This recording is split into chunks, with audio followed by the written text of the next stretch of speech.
The block. Is it a symbol of days gone by? Or is it a viable part of what Baltimore has to offer for entertainment? Any day now, 5 stores at the south end of the block are about to be demolished. Before we ask the question, what does the future hold for the block, let's find out a little more about what makes the block tick.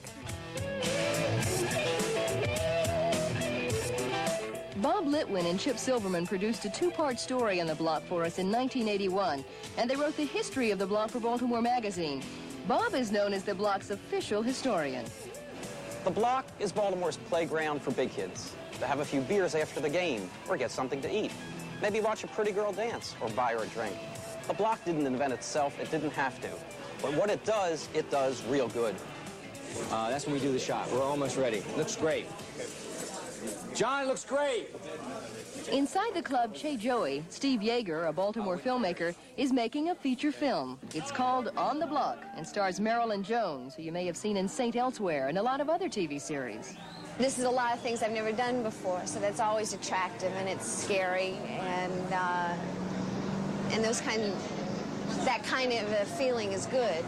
It's a behind-the-scenes look at an adult entertainment zone through the eyes of a nightclub dancer.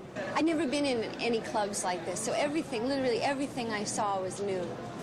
This isn't a life I know. These are people, the kinds of people that I know, so everything was new. Linda Chambers wrote On the Block along with Steve. I love the block. I really do, and I've only been coming down here for about 3 months. There's a family atmosphere down here. Interesting. Family is the last thing you think of when you think of the block. Okay, let's meet some of the members of the family. This is Kay Martin. She's the MC tonight at the circus at the south end of the block. Yes, sir-ree. Kay started a while back. We won't say how long, but this is the way she looked when she was known as Topaz. Her little friend was called Chi-Chi, and his job was, well, it was to remove her clothes. I mean, the block is just wonderful. I'm just crazy about it. I made my money down here, and I'm going to work down here as long as I can. Now, ladies and gentlemen, that lovely young lady that got done dancing is most beautiful Galaxy. If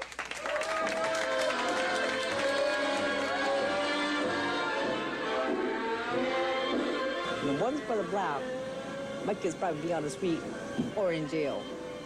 I was raised right. I was very strict with them, even though they knew what I was doing. This is Kay's husband, Larry Saunders. He's an agent, an old-time burlesque agent, and at 80 years old, he's still booking strippers. Larry started out doing death-defying circus acts in vaudeville in the 20s. He's auditioning Jenny Lynn at the Club Playgirls, a block-style club on Howard Street. Well, I look a personality, for one thing. There's some girls are natural dancers. You don't have to teach them how to dance, or they don't have to learn how to dance. They can automatically pick up dancing. You did very nice. I was watching your entire routine, and I think with a little polishing up, I could make a feature dancer out of you. Larry's worried that the city is planning to get rid of the block completely. If that happens, dancers like Virginia Lee, who's been on the block for 20 years, will be out of work. When Virginia started dancing, she was 17 years old, and the block was a different place. There was bands in every club. There was burlesque in every club. There was an MC in every club. And it was exciting. Sometimes I feel like a psychiatrist. You know, they give you your problems, and you sit and listen. And a lot of times, that's what they want, just to listen. Somebody to listen and to agree with them.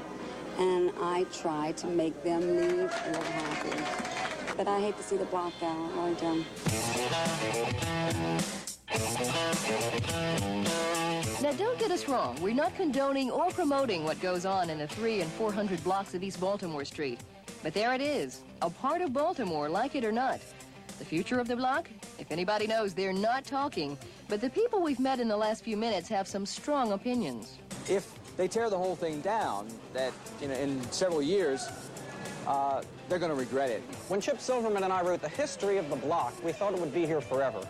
Recently, the city took a chunk out of the block, a pretty big bite, and the next 5 or 6 years are going to be critical to see whether or not the block really will be a permanent part of the history of Baltimore. It's a shame to eliminate the block. Mr. Schaefer, please don't eliminate the block.